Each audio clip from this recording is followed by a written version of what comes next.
बल्लारपूर येथे बल्लारशाह रेल्वे स्थानकावर दिव्यांग प्रवाशांसाठी बॅटरी चलित 2 कार देण्यात आल्या होत्या. मात्र हे कार 6 महिन्यापासून फलाट क्रमांक 1 वर जीआरपी कार्यालयाच्या बाजूला धुडकात पडून आहेत. कार प्रवाशांच्या सेवेत नसल्याने दिव्यांग व ज्येष्ठ नागरिकांचे हाल होत आहेत.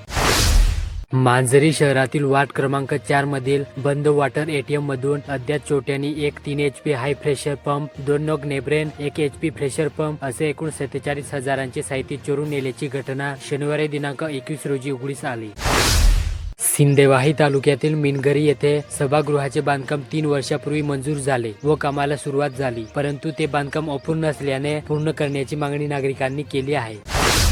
कोरपणा या तालुका स्तरावरील अनेक शासकीय कार्यालये, शाळांच्या इमारती जीर्ण झाल्या आहेत. यातच त्याच्या देखभाल व दुरुस्तीकडे दुर्लक्ष होत आहे. परिणामी बऱ्याच इमारतींना पावसाळ्यात गळतीचा सामना करावा लागत आहे. पावसाळा सुरू झाला असला तरी मोठा पाऊस झाला नसल्याने वातावरणात उकाडा वाढला. परिणामी नागरिकांच्या आरोग्यावर विपरीत परिणाम होत असून रुग्णसंख्येत वाढ झाली. मूल येथील उपजिल्हा रुग्णालयात शुक्रवारी औषधांसाठी रुग्णांची अशी रांग लागली होती. राजोली येथे अनेक दिवसांपासून मोबाईल कंपन्यांचे नेटवर्क ढेपाळले असून कव्हरेज अभावी मोबाईल धारकांना मनस्ताप सहन करावा लागत आहे. महागडे रिचार्ज वापरून ही कंपन्या नेटवर्क दुरुस्तीकडे कानडोळा करीत असल्याने नागरिकातून रोष व्यक्त केला जात आहे.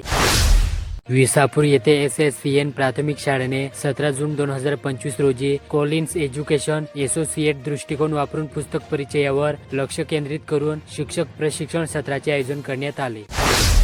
लोकतंत्र सेनानींच्या मनदानात वाढ झाल्यानंतर चंद्रपूर येथील जनसंपर्क कार्यालयात झालेल्या एका भावनिक भेटीत सेनानींनी आमदार सुधीर मुनगंटीवार यांचे मनपूर्वक आभार मानले व त्यांचा सत्कार केला. आमचा लढा वर्षानुवर्षे दुर्लक्षित राहिला होता. सुधीर भाऊंनी आमचा आवाज विधानसभेत बुलंद केला. मुख्यमंत्री देवेंद्र फडणवीस यांच्याकडे नेऊन निवेदन दिलं आणि अखेर आमच्या संघर्षाला न्याय मिळाला, अशा शब्दात सेनानींनी भावना व्यक्त केला. गौरी येथे मान्सूनच्या प्रतीक्षेत असलेल्या शेतकऱ्यांनी शेकडो हेक्टर क्षेत्रावर पाऊस येईल या आशेवर कपाशी व सोयाबीनची पेरणी केली. उद्याचे स्वप्न डोळ्यात साठवून उसनवारी व कर्ज काढून बी बियाणांची जुळवाजुळव केली. काही कपाशी आणि सोयाबीनला कोंब आले. मात्र अचानक वातावरणात मोठ्या प्रमाणात बदल झाला. आकाशात काळे ढग दाटतात, मात्र पाऊस येत नाही. शेतकऱ्यांना हुलकावणी देत अचानक पाऊस गायब झाला. त्यामुळे पावसाच्या प्रतीक्षेत शेतकऱ्यांच्या नजरा पुन्हा आभाळाकडे लागल्या आहेत. अस्माने आणि सुलतानी संकटाने शेतकरी नेहमीच भरडला आहे. निसर्ग शेतकऱ्यांना साथ देत नाही. शासन शेतकऱ्याच्या पाठीशी खंबीरपणे उभे राहायला तयार नाही. त्यामुळे शेतकरी हतबल झाला. मात्र शेतकऱ्यांनी दरवर्षीप्रमाणे यंदाही मोठ्या उमेदीने खरीप हंगामातील पिकांची लागवड केली. अधूनमधून 2 दिवस पावसाच्या हलक्या सरी आल्या. कपाशी व सोयाबीनची उगवण होण्यासाठी पावसाची आवश्यकता असते. मात्र मृग नक्षत्राच्या सुरुवातीपासून जिल्ह्यात दमदार पावसाचे आगमन झाले नाही. आता तर आकाशात काळे ढग दाटतात, पण पाऊस येत नाही. चंद्रपूर जिल्ह्यात मे महिन्यात अचानकपणे आलेल्या वादळी वाऱ्याने शेतातील आणि शेतकऱ्यांच्या उपकरणांना मोठा फटका बसला. विशेषतः सौर कृषी पंपाच्या सोलर पॅनलचे मोठ्या प्रमाणात नुकसान झाले. उंचावर बसवलेली ही पॅनल्स उन्मळून पडल्याच्या घटना ग्रामीण भागात घडल्या आहेत. परिणामी सिंचनासाठी वापरले जाणाऱ्या या सौर पंपाची कार्यक्षमता पूर्णतः ठप्प झाली.